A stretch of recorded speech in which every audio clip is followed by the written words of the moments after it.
Good morning, students. Welcome to today's worksheet. In worksheet number 15, we'll study square and square roots, the topic which we started in the last worksheet. There is an interesting story. Two sisters, they are twin, Priya and Riya, have been discussing about reopening of schools. When our school reopens, during the assembly session, we'll stand maintaining a distance of 6 feet from each other. Riya said there are 1027 students in our school and we'll all stand in the form of a square such that each row consists of as many students as the number of columns. How beautiful it will look. रिया और प्रिया के बीच में बात हो रही है कि जब school खुलेंगे तो हम अपने स्कूल में 6 फीट के डिस्टेंस से खड़े होंगे और हमारे स्कूल में 1027 स्टूडेंट्स हैं, हम एक स्क्वायर के फॉर्म में खड़े होंगे जहाँ पर जितनी रोज़ हैं उतने ही कॉलम्स हैं। जैसे यहाँ पर 1 2 3 4 कॉलम्स हुए, 1 2 3 4 ये कॉलम्स हुए, जो वर्टिकल होते हैं वो कॉलम्स होते हैं। 4 कॉलम्स एंड 4 रोज़, 1 2 3 4, तो ये स्क्वायर फॉर्म में है। Priya replied that 1027 children cannot take the shape of a square. प्रिया ने बोला इतने बच्चों से स्क्वायर का शेप नहीं बन सकता। रिया asked, how can you say that? Do you know the method to find square root of this number? Priya replied that I know the method to find the square of any number but don't know the method to find the square root of any number. But I can say that 1027 children cannot take the shape of a square. अब प्रिया और रिया के बीच में जब बात हो रही है तो रिया बोल रही है, प्रिया तुम ये कैसे कह सकती हो कि 1027 चिल्ड्रन एक स्क्वायर का शेप नहीं ले सकते। तो इस पर प्रिया बोलती है कि उसे स्क्वायर निकालना आता है किसी नंबर का, लेकिन स्क्वायर रूट नहीं आता। व्हेन रिया आस्क्ड कि क्या तुम्हें 1027 का स्क्वायर रूट निकालना आता है, प्रिया सेड मुझे स्क्वायर निकालना आता है but I do not know the method to find the square root. लेकिन मुझे इतना पता है कि 1027 चिल्ड्रन स्क्वायर की शेप नहीं ले सकते। Riya said that prove your statement. Priya said look at the table given below, numbers is equal to number and square equal to square number. अब उसने, रिया ने बोला अपने स्टेटमेंट को प्रूव करो, तो अब वो प्रूव कर रही है। आप 1 से लेकर 10 तक के स्क्वायर्स लिखेंगे जो लास्ट वर्कशीट में लिखा था। 1 का स्क्वायर 1, 2 का स्क्वायर यानी 4, 2 into 2, 3 square means 3 into 3, 9, 4 square means 4 into 4, 5 square means 5 into 5, 25, 6 square means 6 into 6, 36। इस तरीके से हमने सबके स्क्वायर्स लिखे। तो आपने देखा यूनिट प्लेस पे क्या आ रहा है सबके पीछे, 1 4 9 6 5 6 9 4 1 0, जिसको हमने रेड मार्क से लिख दिया। इसी तरह 21 से 30 तक के जब हमने स्क्वायर्स लिखे, हमने देखा उनका यूनिट प्लेस भी इन्हीं डिजिट से एंड कर रहा है, 1 4 9 6 5 6 9 4 1 0, एग्जैक्टली यही नंबर्स हैं। इसी तरीके से हमने यहाँ 11 से 20 तक के स्क्वायर्स लिखे, ये भी ऐसे ही एंड कर रहे हैं, 1 4 9 6 5 6 9 4 1 0। और 31 से 40, 1 4 9 6 5 6 9 4 1 0, ये जो रेड नंबर से लिखिए इन्हीं से सारे स्क्वायर्स एंड कर रहे हैं। 1 से लेके 40 तक हमने शो कर दिया। It means that Priya is saying, do you observe something? Riya, what? Priya, there are some digits which come again and again at the unit place on squaring a number and form a specific pattern, and there are some digits also which cannot come at unit place on squaring a number. हमने observe किया कि कुछ numbers हैं जो बार बार repeat हो रहे हैं, जैसे 1 यहाँ पर भी है, यहाँ पर भी है, 4 इधर भी है, इधर भी है, 9 यहाँ पर है, 6 यहाँ पर है और 5, ये नंबर्स ही बार बार रिपीट हो रहे हैं। और कुछ नंबर्स हैं जैसे 2 3 7 8, ये किसी भी स्क्वायर के एंड में नहीं है।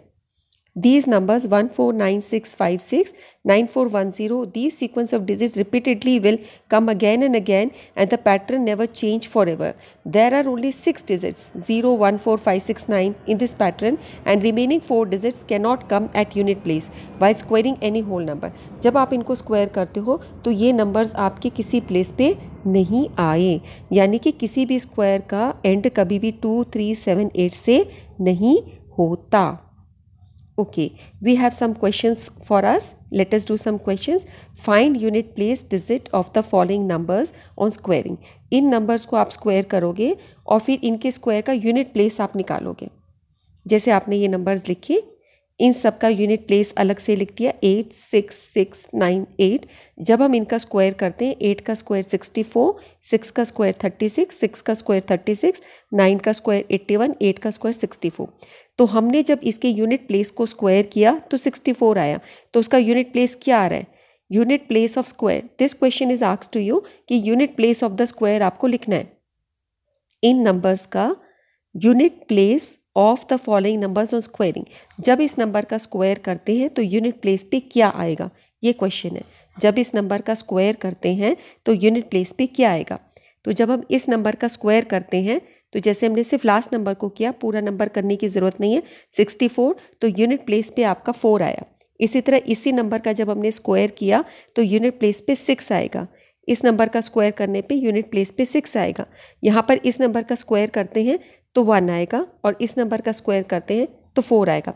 आपने देखा आपको पूरे नंबर को कम्प्लीटली स्क्वायर करने की ज़रूरत नहीं, आप इसके यूनिट प्लेस को स्क्वायर करके भी अंदाज़ा लगा सकते हैं कि unit place of the square क्या होगा। So first question is done. Second question, tick from the following numbers. In number से आपको टिक करना है which is not a perfect square, जो नंबर परफेक्ट स्क्वायर नहीं है। अभी हमने इन टेबल को स्टडी करके देखा कि जो नंबर्स 2, 3, 7 और 8 से एंड कर रहे हैं वो परफेक्ट स्क्वायर्स नहीं है।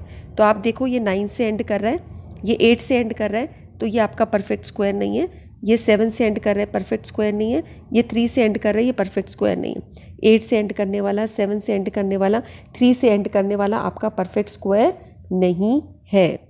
सो आप इन नंबर्स को बोलेंगे कि these are ending with these numbers, so they can not be perfect squares.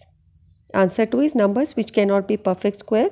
This number is ending with 8, this is with 7, this is with 3. Numbers which ends with 2, 3, 7, 8 are not perfect squares. तो आप देखते ही बता सकते हो कि ये perfect square नहीं होगा। थर्ड क्वेश्चन है, from the following numbers which number will not affect its unit place on squaring और क्यूबिंग। इन नंबर्स को अगर हम स्क्वायर करें या क्यूब करें, अगर हम इन नंबर्स को स्क्वायर्स करें या क्यूब्स करें तो कौन सा नंबर चेंज नहीं होगा, उसका यूनिट प्लेस में इफेक्ट नहीं पड़ेगा, इट विल नॉट चेंज। सिर्फ यूनिट प्लेस की बात हो रही है तो पूरे नंबर्स को स्क्वायर करने की ज़रूरत नहीं है। जैसे अगर हम यहाँ पर लेते हैं, इसका एंड प्लेस है 8, तो अगर हम 8 को स्क्वायर करते हैं तो 64 आता है, 8 को क्यूब करते हैं तो 512 आता है। स्क्वायर का मतलब होता है 8 को 2 बार मल्टीप्लाई किया और क्यूब का मतलब होता है 8 को 3 बार मल्टीप्लाई किया। ठीक है, आप देख रहे हो यहाँ एंड में 4 आया, यहाँ पर 2 आया, तो यानी यूनिट प्लेस पे इफेक्ट पड़ गया। क्वेश्चन आपका है which will not affect the unit place, तो यहाँ पे यूनिट प्लेस चेंज हो रहा है, यानी ये नंबर नहीं हो सकता। नेक्स्ट नंबर देखते हैं। नेक्स्ट नंबर है विच इज़ एंडिंग विथ 5, जो 5 से एंड कर रहा है इससे। तो जब हम 5 का स्क्वायर करते हैं तो 25 और 5 का क्यूब करते हैं तो 125 आता है। इसका मतलब ये चेंज नहीं हो रहा। सो यानी this can be your answer. So ये आपका आंसर हो गया। इसी तरह जब हम इस नंबर को करते हैं 97611, यहाँ पे 1 का जब हम स्क्वायर करेंगे तो 1 आएगा, 1 का क्यूब करेंगे तो 1 आएगा। सो यहाँ पर भी यूनिट प्लेस चेंज नहीं हो रहा, ये भी आपका आंसर हो जाएगा। जब आप इसको करते हो नेक्स्ट नंबर को, 7 वाले नंबर को, तो जब आप 7 का स्क्वायर करते हो तो 7 का स्क्वायर क्या आता है 49। 7 square is 49 and 7 cube is 343। तो ये एंड कर रहा है 3 से, ये एंड कर रहा है 9 से, तो आप देख रहे हो यहाँ पर चेंज हो रहा है। सो ये आपका वो नंबर नहीं, ये है 6। 6 को जब आप स्क्वायर करते हो तो 36 आता है, 6 को क्यूब करते हो तो आपका 216 आता है। So it is ending with 6। तो ये नंबर आपका ऐसा है जिसमें यूनिट प्लेस में कोई चेंज नहीं हो रहा, इसमें भी नहीं हो रहा, इसमें भी नहीं हो रहा। सो ये 3 नंबर्स हैं जो यूनिट प्लेस में चेंज नहीं होते। So numbers which does not affect unit place on squaring and cubing, this number ending with 5, this number ending with 1 and this number ending with 6. अब हम रिया और प्रिया के क्वेश्चन पे आते हैं। रिया और प्रिया के बीच में जो बात हो रही थी कि ये नंबर परफेक्ट स्क्वायर होगा या नहीं होगा, can we stand in the form of a square और not when the school reopens. 7 is the unit place in this number 1027, क्योंकि 7 यूनिट प्लेस पर है, so it can not be the square of whole number. Can it be the square of whole number? No. All those numbers which end with 2, 3, 7, 8 they can not form the square of any whole number. ये किसी whole number का square नहीं होते जो numbers 2 से 3 से 7 से 8 से एंड करते हैं, और ये नंबर 7 से एंड कर रहा है, तो इस नंबर से हम लोग स्क्वायर के फॉर्म में नहीं खड़े हो सकते। तो अब यहाँ पे प्रिया ने सही आंसर दे दिया। ऑफ कोर्स उसको स्क्वायर रूट निकालना भी नहीं आता, लेकिन वो एस्टिमेट कर सकती है कि this number is not the perfect square. And I hope ये जितने बच्चे ये वीडियो देख रहे हैं अब वो सब भी इस एस्टिमेशन में बिल्कुल करेक्टली एस्टिमेट करेंगे। ये तीनों तरह के क्वेश्चन कर सकते हैं कि कौन से नंबर परफेक्ट स्क्वायर्स होंगे, कौन से नंबर्स में कोई चेंज नहीं आएगा स्क्वायरिंग और क्यूबिंग से, सिर्फ आपको यूनिट प्लेस देखना है। ये सभी क्वेश्चन ऐसे थे जहाँ पे यूनिट प्लेस देख के उसको ऑब्जर्व करके आपको आंसर करना है। ठीक है बच्चों, नेक्स्ट वर्कशीट की डिस्कशन में हम फिर मिलते हैं। तब तक के लिए take rest and keep working also.